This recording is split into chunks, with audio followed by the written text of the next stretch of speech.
so there are different types of relays tayo. Meron tayong tinatawag na electromagnetic attraction saka induction na relay. So ano ang difference nila? Pag magnetic attraction, so principle na electromagnetism, but we want to attract doon sa relay. Doon isa naman, gumagamit tayo ng principle ng induction naman, just to operate yung relay natin. So we have different types. Meron tayong tinatawag na armature type saka solenoid type. So ito lang yung picture ng armature type natin na relay. So this would be your coil, tapos ito yung fixed contact. So nagsuswitch lang yan once na meron kang na receive na current or let's say anything regarding electromagnetism. So armature type yan. The other one is yung solenoid type. So ito naman yung tsura ng solenoid type natin. Then meron pa rin tinatawag ng induction relay. So ang induction relay could be divided into three classes. Shaded pole, wattmetric type, saka cap type. So, ang difference nila, yung itsura lang. I-explain natin siya in much simpler term. So, pag sinabi mong shaded type, nagkakaroon ka lang na part wherein nagkakaroon ka lang ng tinatawag natin short circuit na section or yung shaded section natin. Kaya tawag sa kanya, shaded pole. Yung isa naman, ang tawag natin is wattmetric relay type. So, anong difference nito? For this case, ang connection mo is parang wattmeter. So, ang wattmeter is meron naka-parallel at meron naka-series. Yung naka-parallel is for your voltage, yung naka-series is for your current. Kaya tinawag siyang wattmetric type na relay. And we have also yung cap type. Kaya siya tinawag na cap type kasi mukhang cap. Yun lang yung ibig sabihin nila. Mukhang cup, baso. Okay, kaya nga cup type. Now, another important characteristic ng relay is yung kanyang timing. Kasi, tatandaan nyo na yung relay, yun yung magdidictate sa breaker nyo para mag-on or off. So, kailangan tama yung signal niya kung kailan mag-on or mag-off yung breaker. Kasi kung hindi, magkakaroon ka ng additional problem sa system natin. So we have what we call instantaneous relay and reverse time. Instantaneous relay, it means that kung ano man yung type natin, doon ka magkakaroon ng delay. Pag sinabi mo inverse time, it is just approximately inversely proportional lang sa magnitude. So yung inverse time relay. Then we have other types of relay, induction type, overcurrent, and directional. So anong difference nito? Pag overcurrent, ang minimeasure mo ay yung overcurrent, yung sobrang current. Pag direction, it's more on yung flow. Kung papunta ba ng right or papunta ba ng left yung current mo. So kaya tinawag siyang directional. Differential from the word itself. Difference. Kinukuha mo lang yung difference ng two sections. If ever there is abnormality, doon yung magsasabi yung breaker kung mag-on siya or mag-off. So yun yung sabihin ng differential relay. Okay. Sa generator, may additional tayo ng mga protection. So may tinatawag tayong base fault, grounded fault, loss of field, over voltage, abnormal frequency, anti-motoring, dead machine energization, and breaker failure. So ano ba yung ibig sabihin niyan? Pag sinabi mong phase fault, so balikan natin yung 3-phase.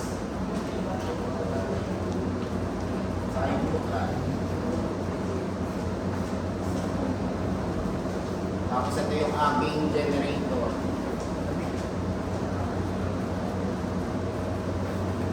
Pag sinabi nating ground fault, ang ibig sabihin niyan is, and for example, yung aking phase A, sinort ko papuntang ground. So, ground fault yun. Kaya tawag sa kanya is ground fault. Kasi, sinort mo yun, yung isang phase papuntang ground, kaya nagkaroon ka ng short circuit. Pag sinabi nating phase fault, ibig sabihin, sinort ko for example itong dalawang ito. line B and line C.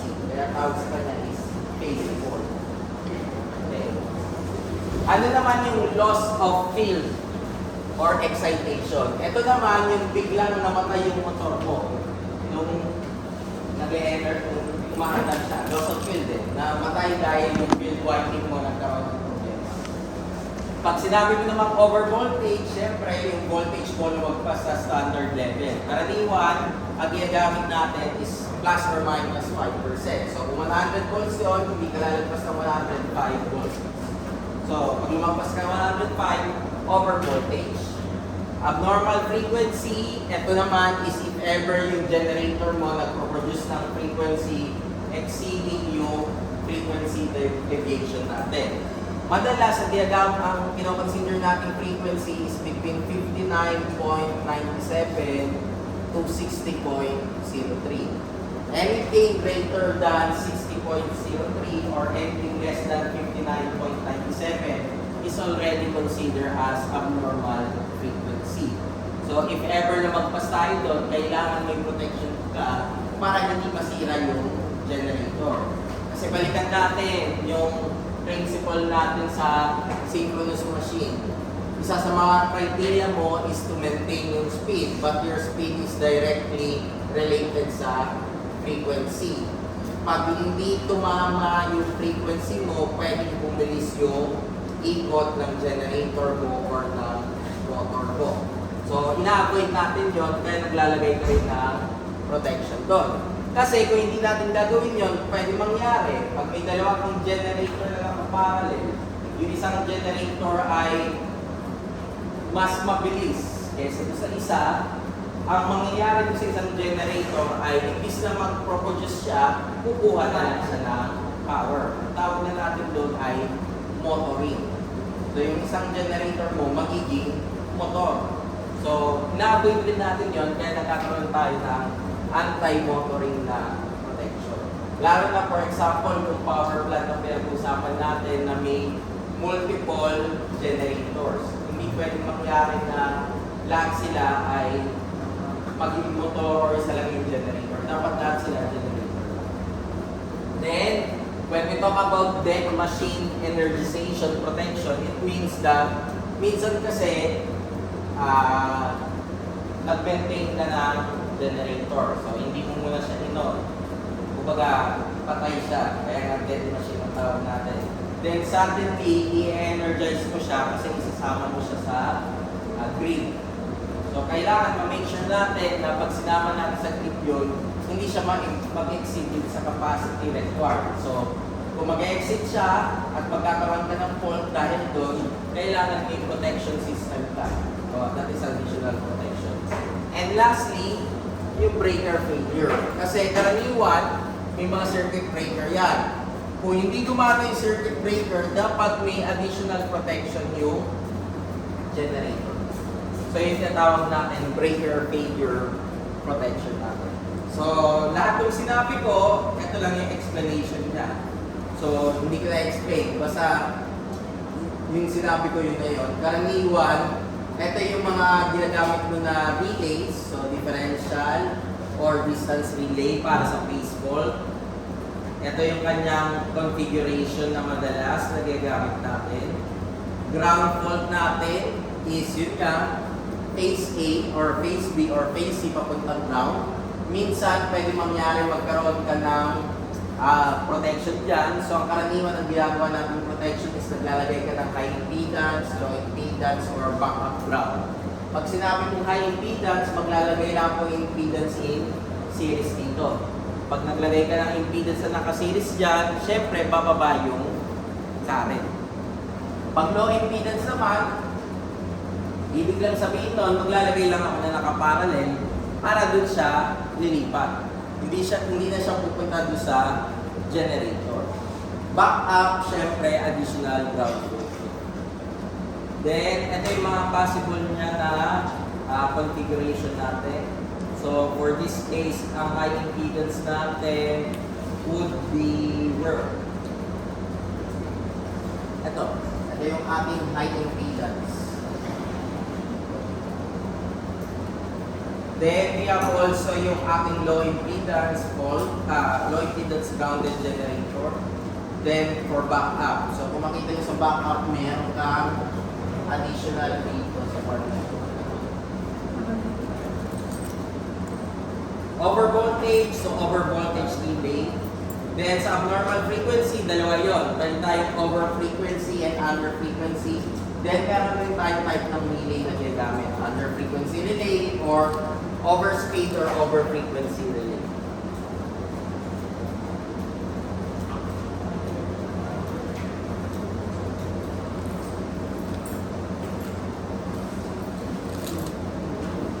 Loss of field, ginagamit natin offset Moore relay.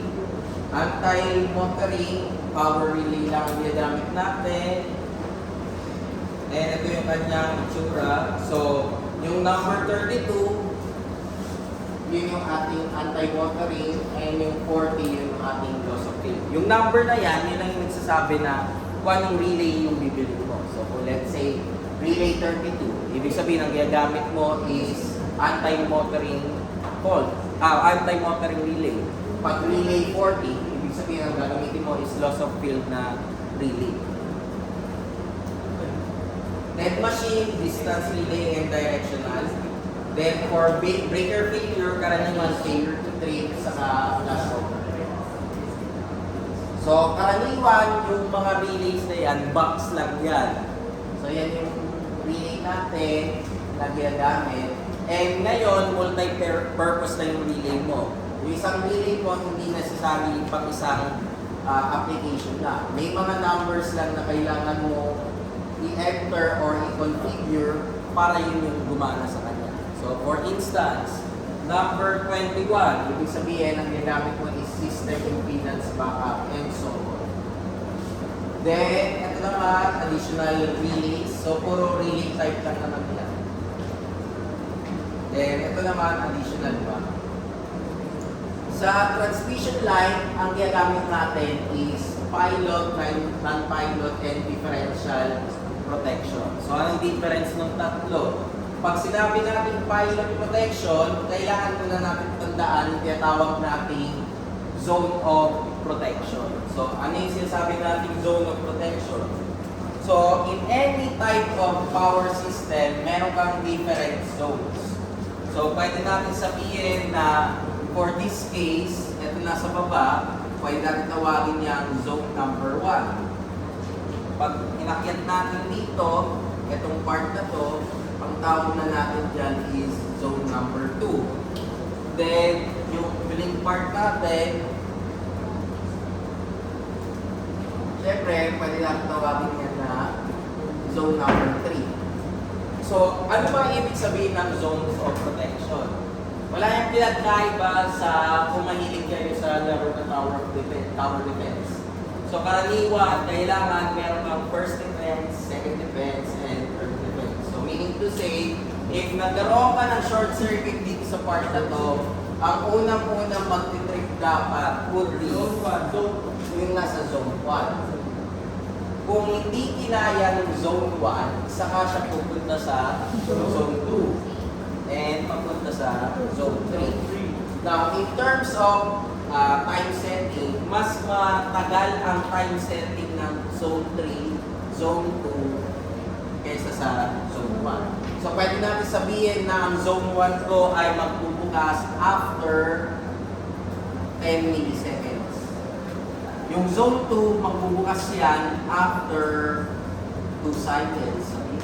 And yung zone 3, after 20 cycles. So, meaning to say, if ever, for instance, after 10 milliseconds, yung short circuit, hindi na-detect yung breaker na to. So, aakyat yan. Pag akyat niya dito, bababa na yung current. Bakit bababa na yung current? May impedance ka kasi dyan. So, talagang kahit anong mangyari, bababa ang current mo. Tapos, na-detect ng zone 2 na breaker. So, automatic mag-open siya. Pero sabihin natin, hindi niya na-detect.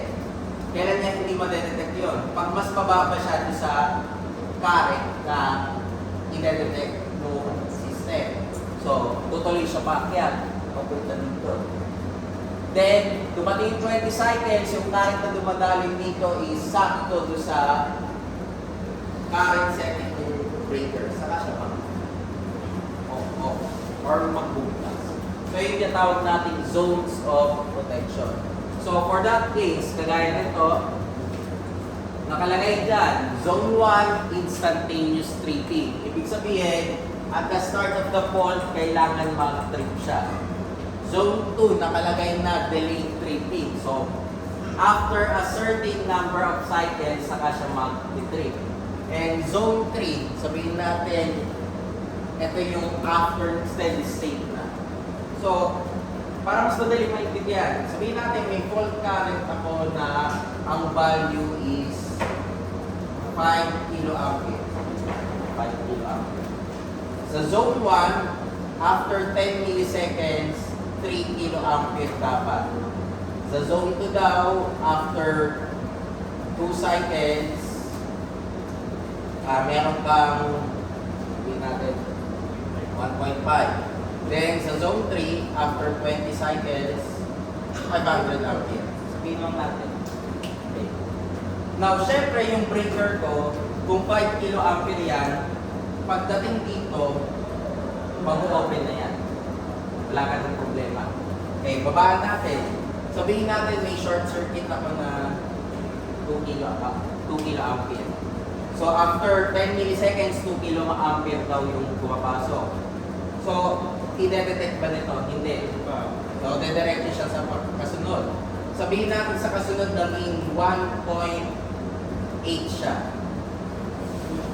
So, open na siya dito. This is after 2 cycles. So, after 2 cycles, then 1.8 siya. Since yung 1.8 mo is greater than 1.5, open na siya. Now, let's say, may isa pa kayong case. Nagkaroon ka short circuit, pero 1 kiloampere na. Okay. Pagdating niya dito, 1 kiloampere, so, wala. Kasi 3 kiloampere yan. So, tutuloy siya dito. Sabihin natin naging 950 ampere. Hindi pa rin. Kasi 1.5. Then, after 20 cycles, naging 600 siya. So, dun siya mag-open. Now, worst case scenario, sabihin natin 500 ampere lang yan. So, kahit ano mangyari, hindi magbubukas yan. Then, ito, sabihin natin, naging 450, hindi magbubukas yan. Tapos ito, 400, hindi magbubukas yan. So, ano na mangyari na pag ganito yung case?